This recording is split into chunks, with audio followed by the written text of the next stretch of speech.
This is 8 Minutes, a podcast helping you understand the energy and climate challenge in just a few minutes. I'm your host, Paul Schuster. On March 6th, the Securities and Exchange Commission released their highly anticipated rules regarding climate disclosure.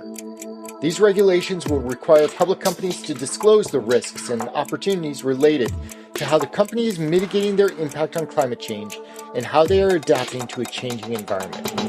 There's a lot of information out there on what the rules mean and what organizations will need to do to comply.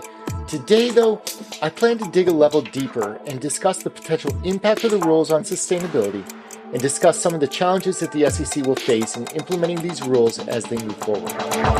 8 minutes. It's how long it takes the sun's race to hit Earth, or, in honor of St. Patrick's Day, about long enough to get through 2 renditions of Danny Boy. Let's get it on.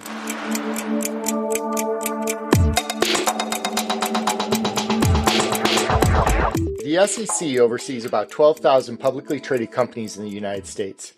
This is the organization that requires quarterly earning filings and annual reports and ensures that investors know about the risks that they are incurring through investing into these public companies.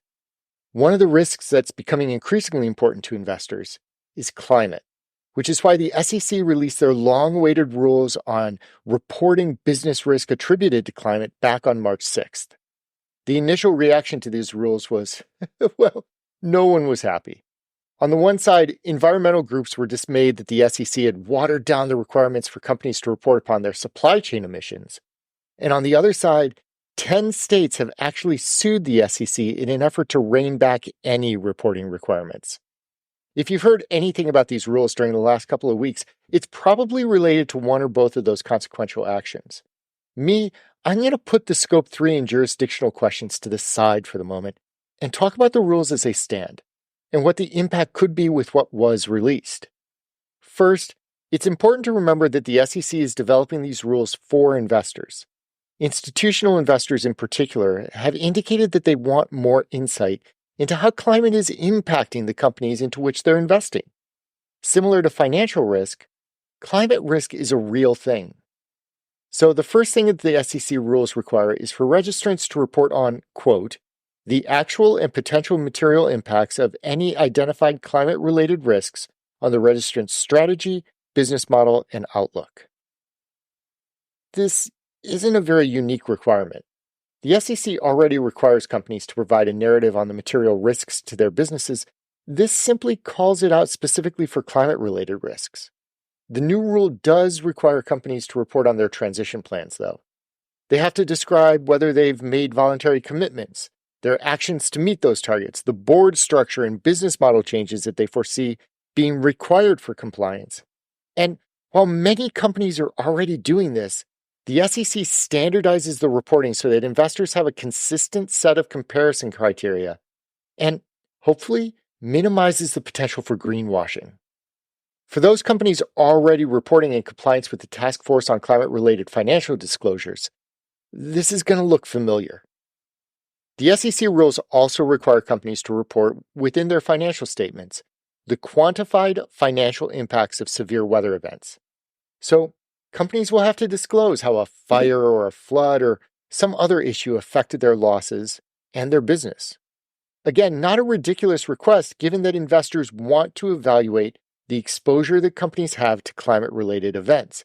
If a company's main operations are likely to be impacted by flooding for the foreseeable future, well, investors are going to want to take that into account when figuring out a fair valuation. What will be interesting is how certain companies, namely ones who have resisted voluntary reporting up until this point, comply with these new rules. What the SEC, and by proxy the investor community, is saying is that it's no longer allowed to bury your head in the sand and pretend like these risks don't exist. What are you going to do to minimize these risks to your company? What's your plan? And then the third leg of the stool is that for large companies above about $75 million in equity value, the SEC went a bit further, requiring these organizations to report on their Scope 1 and Scope 2 emissions. This starts to move from climate resilience into climate mitigation and what actions companies are taking to reduce their impact on the environment. This is probably the most contentious aspect of the rules, as companies that have not been voluntarily reporting their emissions in accordance to the GHG corporate standard, will now find themselves having to do so. And while about 45% of companies are already complying, that means the other 55% is going to have to figure it out. Fortunately for those companies, Scope 3 reporting, or all the emissions outside of their direct control and embedded within their value chain, well, those emission reporting requirements were struck from the final rule. That is a huge concern for environmentalists, who are really hoping that Scope 3 would stay within the ruling. There's been a lot of hyperbole about how ineffective the SEC rules are without that reporting requirement. But, well, here's the thing. The SEC is actually a little late to the party in compliance reporting. The International Sustainability Standards Board, the ISSB, issued their reporting rules last year. The UK's Financial Conduct Authority has already been requiring their companies to submit transition plans. And California passed legislation last year under SB 253 and SB 261 that not only require climate risk commentary, but reporting of scopes 1, 2, and 3 for large companies. That California law is likely to impact 5,000 or so companies, or a little less than half of the companies under SEC purview. And because of the Scope 3 reporting requirement, California's law is likely to reach down into the supply chain and touch nearly every other company that isn't directly impacted. For those that still slip through, well, if they're doing business overseas, it's likely that they'll have to comply with the international standards as well. Which, to me, means that the SEC has set a pretty low bar on climate disclosures. Yes, they'll help to standardize reporting, but they also run the risk of adding to an increasingly complex and confusing set of reporting requirements across a wide swath of jurisdictions.